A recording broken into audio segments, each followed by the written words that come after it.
Assalamualaikum warahmatullahi wabarakatuh. Perkenalkan, saya Nafira Gita Marhong dari Teknik Geologi Angkatan 2020.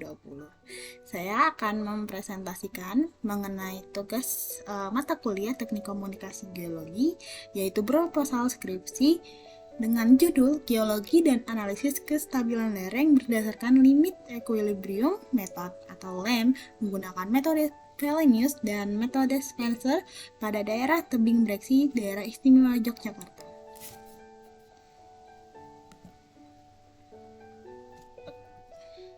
Pendahuluan. Limit Equilibrium Method atau LEM merupakan salah satu metode dalam penentuan kestabilan lereng yang paling banyak digunakan. LEM dapat digunakan pada lereng tanah maupun lereng batuan sehingga dapat digunakan secara luas. Pada penelitian ini, pengukuran karakter fisik dan mekanik pada lereng tanah dan lereng batuan lokasi penelitian di tebing breksi, Kelurahan Sambirejo, Kecamatan Prambanan, Kabupaten Sleman, Daerah Istimewa Yogyakarta. Sampel yang diambil dari dua lereng tersebut masing-masing adalah untuk lereng tanah berupa tanah undisturbed dan data kekar untuk lereng batuan.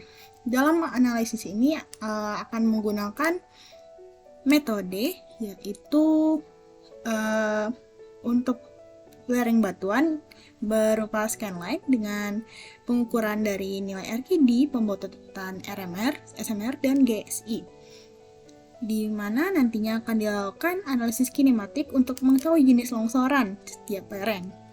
Data yang didapat kemudian dilakukan permodelan menggunakan slide 6.0 untuk mengetahui faktor keamanan lereng yang dapat diuji.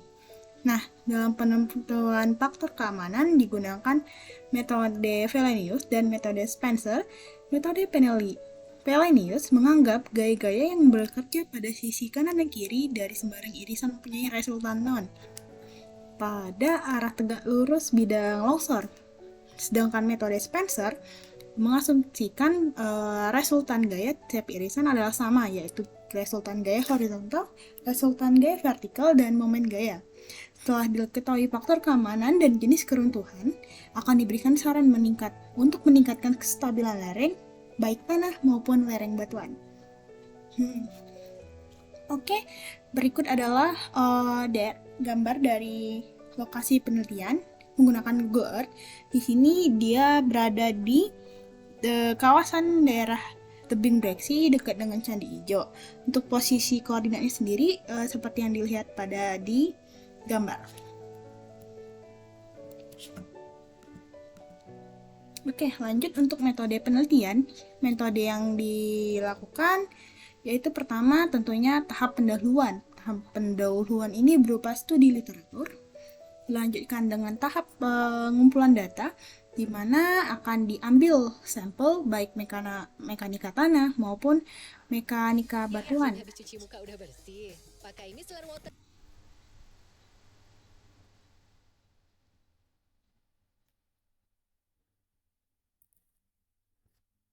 Lanjut, untuk pengambilan data ini akan dilakukan di lapangan secara dengan metode scanline dan pengambilan sampel. Dilanjutkan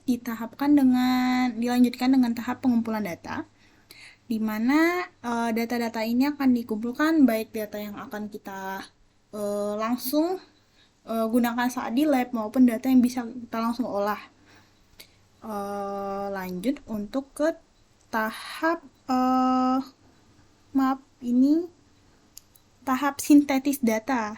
Setelah dilakukan maksud saya adalah analisis data, di mana data analisis ini akan dilakukan pertama analisis basic properties dan direct shear, tes untuk lereng tanah, sedangkan untuk lereng batuan itu akan menggunakan analisis rock quality designation RTD, rock mass rating atau RMR, slope mass rating atau SMR, dan geological strength index untuk mengetahui setiap tipe longsoran dari si lereng yang kita uji. Nah, dilanjutkan dengan tahap sintetis data. Sintetis di sini bermaksud adalah kita menghubungkan antara tiap data yang kita punya dan unsur-unsur yang secara teori berkembang. Kita mengetahui hubungannya sehingga kita dapat melakukan penyajian laporan ataupun pembuatan hasil dari penelitian kita. Oke, lanjut. Tinjauan pustaka. Untuk tinjauan pustaka yang saya pakai, pertama saya menggunakan metode dari limit equilibrium, yaitu faktor keamanan di mana kestabilan lereng tergantung pada gaya penggerak dan gaya penahan yang bekerja pada bidang gelincir tersebut. Nah, faktor keamanan dinyatakan dengan shear strength dibagi dengan shear stress, atau gaya penahan dibagi dengan gaya penggerak, dimana jika gaya K-nya lebih dari 1, yaitu lereng dinyatakan stabil. Jika kurang dari 1, lereng dinyatakan tidak stabil, dan jika 1, lereng dalam kondisi kritis. Nah, maksud dari FK sendiri adalah di mana kita harus mengetahui bagaimana nilai gaya penggerak dan nilai gaya penahan, bagaimana menurunkan ataupun menaikkan gaya-gaya ini dengan tujuan yang kita inginkan. Oke, lanjut untuk metode Wallenius. Metode Wallenius diperkenalkan pertama kali oleh Wallenius. Nama lainnya adalah Ordinary Method of Lace, bahwa gaya memiliki sudut kemiringan paralel dengan dasar irisan faktor keamanan dihitung dengan keseimbangan momen. Untuk metode Spencer, di mana metode Spencer merupakan hasil modifikasi dari Bishop-Swift-Pitt, di mana perhitungan setimbangan terhadap momen tetapi tidak terhadap gaya, menurut Braja and Khalid 2010. Nah, oke, secara garis besar perbedaan dari dua metode ini adalah Wallenius itu adalah metode yang sangat lama, ataupun metode yang pertama kali muncul. Nah, di mana di dalam metode Wallenius itu hanya ada kesetimbangan momen, tidak ada kesetimbangan gaya baik horizontal ataupun vertikal. Sedangkan Spencer itu merupakan metode baru, dikembangkan dari metode-metode sebelumnya, di mana kita ada semua, baik kesetimbangan momen, kesetimbangan gaya horizontal, kesetimbangan gaya vertikal. Untuk gaya gesernya, gaya geser sudut dalamnya di Wallenius itu tidak ada, sedangkan pada Spencer itu konstan. Nah, ini juga berpengaruh dengan bentuk dari si runtuhannya, di mana runtuhan pada Wallenius itu pasti akan berbentuk sirkular, sedangkan Spencer itu bisa sirkular ataupun wedge atau membagi. Nah, baik, lanjut. Oke, untuk yang akan kita bahas tentunya adalah pertama mekanika batuan dan mekanika tanah. Mekanika batuan itu ada RKD, di mana RKD ini mengetahui dalam Deredo 1966 mengetahui kestabilan lereng terowongan untuk pertambangan, dan RKD ini dapat digunakan dengan dua metode, yaitu perhitungan scanline ataupun perhitungan core box. Nah, untuk kali ini karena kita dilakukannya di permukaan, di lapangan, tidak menggunakan data core atau data bor geotek, kita melakukan metode scanline, yaitu pengukuran keberadaan kekar dengan mengukur kedudukan dan mengukur jarak antar kekar menurut Hawtrey 1981. Lanjut, rock mass rating atau pembobotan massa merupakan klasifikasi yang dibuat oleh Biniewski 1973 dengan tujuan mengetahui kestabilan lereng dan kemampuan penopang dari satu lokasi terowongan. Lanjut, untuk slope mass rating, pembobotan lereng. Maaf, tadi pembobotan batuan, sekarang pembobotan lereng merupakan modifikasi dari RMR, di mana Romana 2003 menyatakan gunakan RMR untuk ketentuan kelerengan pada suatu bidang miring. Lanjut, untuk GSI atau Geological Strength Index, di mana 1994 menyatakan sebagai sarana untuk menentukan karakteristik massa batuan baik batuan keras ataupun lunak. GSI dapat dengan menggabungkan kondisi pengamatan massa batuan dan hubungannya dengan pengembangan lereng berdasarkan RMR. Jadi GSI ini lebih mudah, atau perkembangan yang lebih baru kita lihat dari struktur dari si lerengnya dan kondisi permukaannya bagaimana.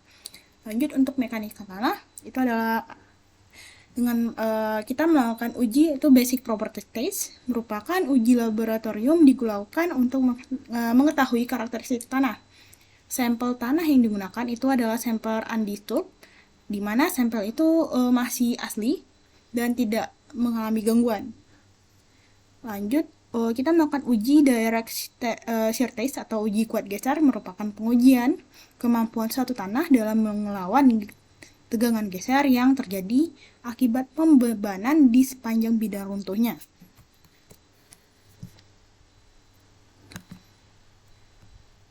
Oke, lanjut ke geologi regional dari daerah penelitian kita, yaitu di sini saya menggunakan modifikasi dari Van Bemmelen 1949, di mana secara fisiografis lokasi penelitian kita berada di Southern Mountain atau Pegunungan Selatan, di bagian tengah hingga tepatnya di daerah kawasan Yogyakarta. Nah, untuk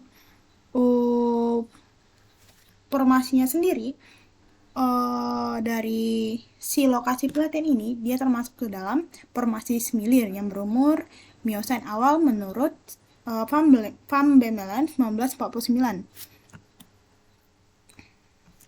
Nah, secara geomorfologi, kita bisa melihat jika daerah penelitian kita ini termasuk dalam pegunungan struktur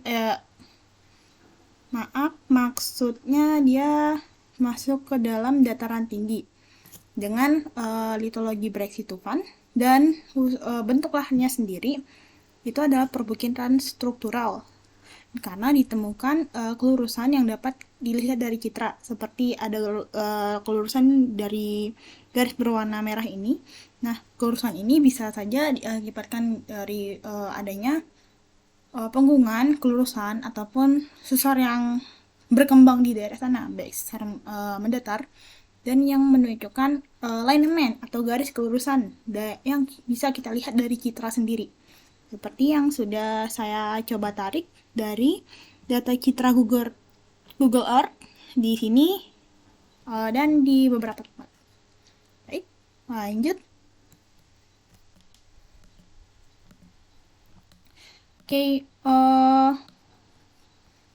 Oke, penutup dari presentasi saya ini, saya harap dosen dapat melihat kesungguhan dari proposal script yang saya buat dan dapat ditindak lebih lanjut, sehingga saya dapat melakukan penelitian dengan baik dan di kemudian hari, dan saya berharap dengan tanggapan dari para dosen, baik dosen pembimbing saya maupun dosen pembahas yang akan membahas materi mengenai saya. Berikut adalah daftar pustaka yang saya pakai. Ada kurang lebih dari 10, dan sekian presentasi saya. Jika ada aku salah kata atau kurang-kurangnya, saya mohon maaf. Kelebihan hanya milik Tuhan Yang Maha Esa. Saya tutupi presentasi saya. Semoga proposal skripsi saya dapat ditindak dengan baik dan menerima respon baik. Wabillahi taufiq wa hidayah. Wassalamualaikum warahmatullahi wabarakatuh.